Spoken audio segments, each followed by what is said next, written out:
Hey, what it do, fam? It's your boy L representing that fit life. Uh, Tonight I just want to go over some verbiage with y'all real quick. You know what I mean? Encouraging everyone to stay fit, mind, body, soul. Uh, Sometimes we tend to forget what has happened and what has brought us to the situation in the current state we at. You know, when we talking about economics and when you're dealing with the psyche and the mind that the African American per se, if that's what you want to go by, the African American, how he has arrived in a situation to where economically and somewhat spiritually we're in a position of being controlled by another party. What I mean by that is we come from a place that we forget called slavery, and when you study history and what time could do to the mind when it's violated, and how long that violation could stay locked and embedded in one's mind. The thought is startling. What we had to go through, and what we're going to have to strive to do to get through those chains and that bondage that's still somewhat layered in our subconscious mind and in our psyche and in our everyday life. So let me just jump straight into it with that intro being done. This quick video is going to be about the 13th Amendment.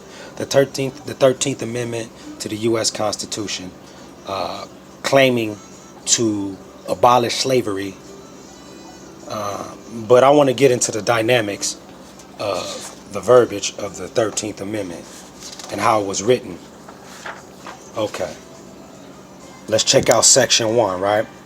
And I apologize for the quality of the video. I just want to get this information out there. You know what I'm saying? I don't have no high-tech cameras or nothing like that. I'm just trying to get this information to the people. All right, here we go. Now check this out. Section 1. Now you could dig this up yourself. I'll give you time to grab it yourself if you can pull it up on your phone. Or you can read it right here. I try to keep the phone as sturdy as I can. Now, we're going to go through this body of verbiage right here, just this. We're going to make it quick and we're going to break it down.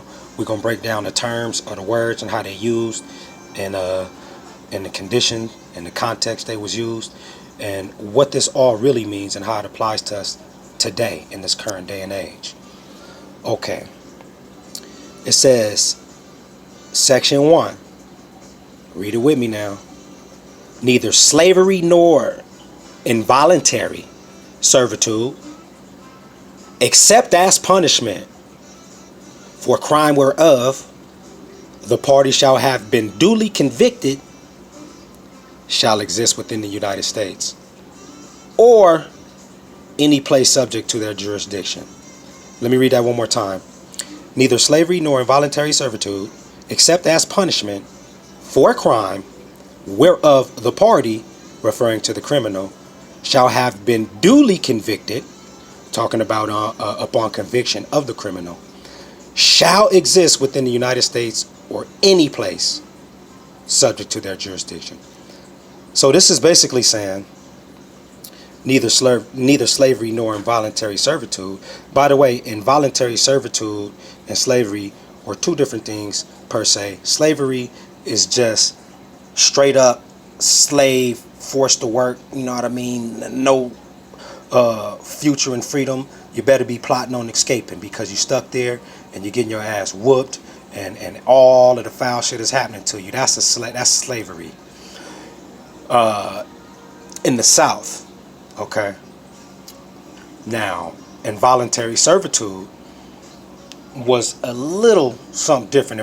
Involuntary servitude meant that you was being forced to work to pay off a debt. You owe something, but you can work that off until you was a free man. All right. Now that we have a common knowledge of the words in play, I want to point out something here in this in Section 1. Here's the standout word. Here's the standout adverb.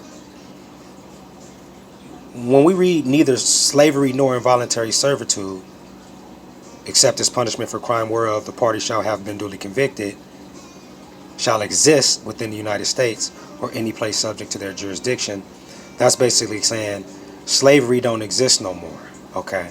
Nor does involuntary servitude, all right?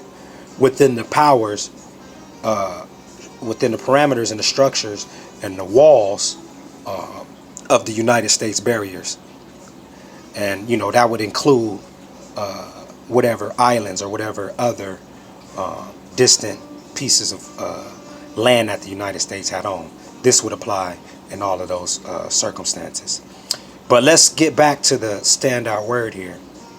Everything reads perfect to me until you get to the word in between these two. The word duly. Okay? Duly. Duly convicted. All right, now the word duly means according to a certain arrangements, you know, a basic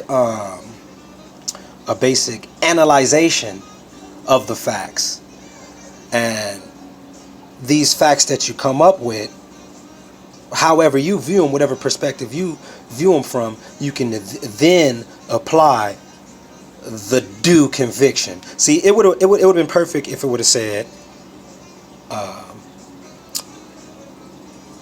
except, right, as a punishment for crime whereof the party shall have been convicted. Boom. But when you throw the word duly in there, you're adding an abstract view of the conviction. You see what I'm saying? There should always be just one litigating factor to either convict or quit. It should be one governing law of the land that applies to all races, nations, creeds, whatever. It shouldn't be subject to be duly interpreted as a conviction. It should just be a conviction. That way, whatever governing standard is put into place, it cannot be tipped in any way to fit a certain situation. There's no need for anything duly happening when you're talking about slavery and you're talking about a conviction. This is set up also to convict a certain people duly. All right? Right here, what we're seeing is we're seeing a transformation of slavery from picking cotton and being whipped, beat, castrated, raped, pillaged through, stripped of a personal sense of who you are, stripped of a spirituality.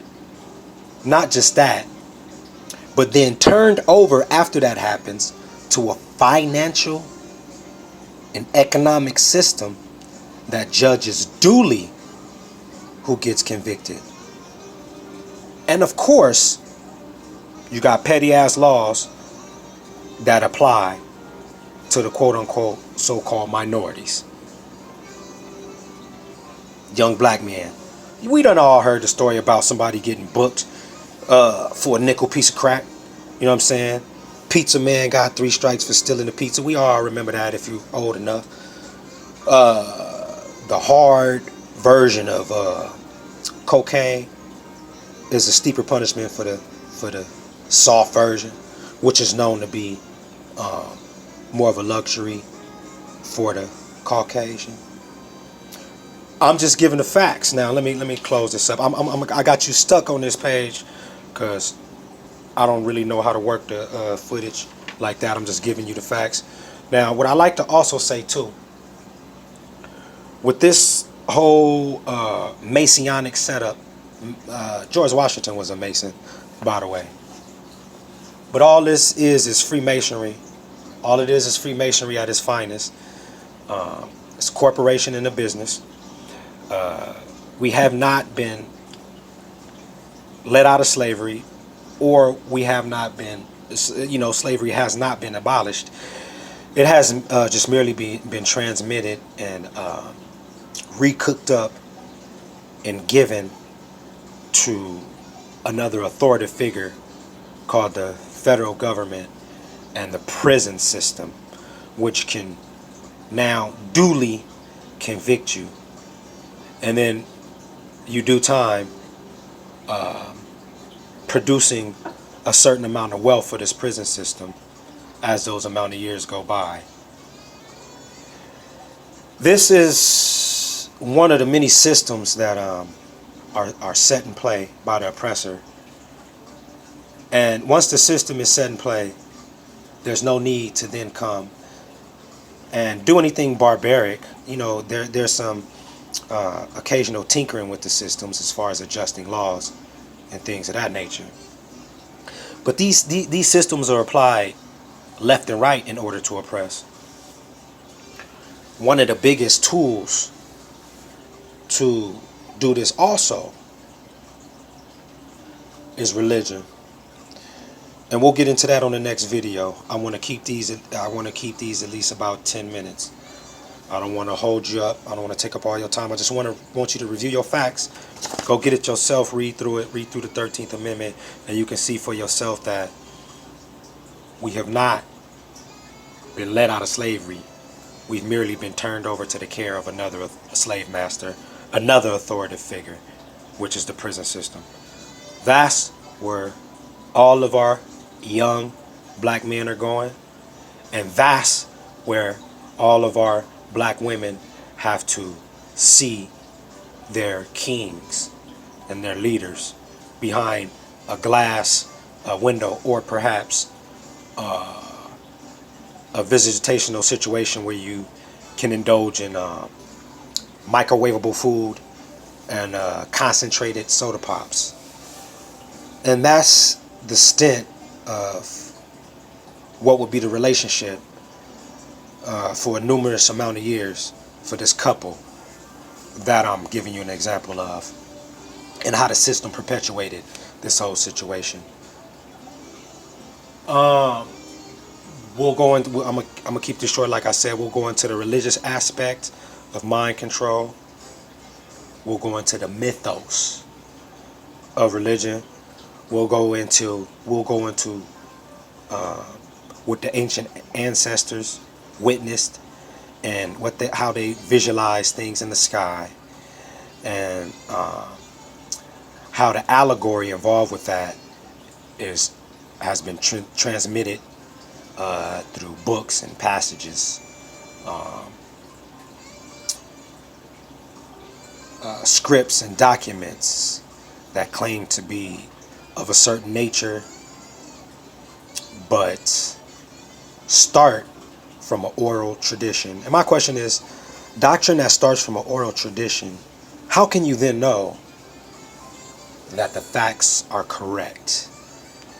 If the documentation started off from an oral tradition that predated the documents by several years, how can you know and be sure that this oral tradition didn't have not one hiccup or one forgotten word or one forgotten